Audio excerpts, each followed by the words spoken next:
The Brick Guy.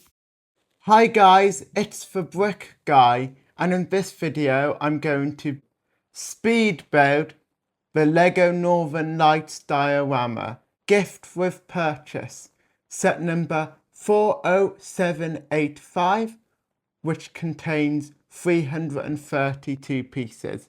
Let's have a look at what's inside. And inside we've got the instruction manual and oddly 4 bags that are plastic, not paper. Time for the speed build.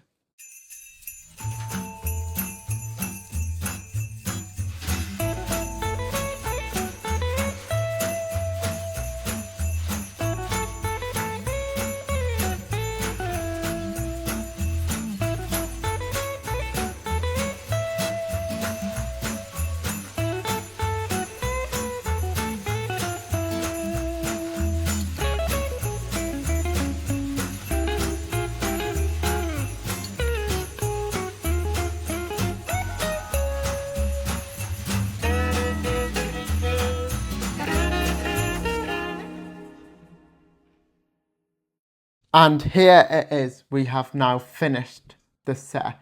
Let's have a look at the sides. Here's the left hand side, here's the back, very boring, and here's the right hand side. Thanks for watching. If you're interested in my full thoughts on this set, the link to my review is in the description. Merry Christmas, and I'll see you in a couple of bricks.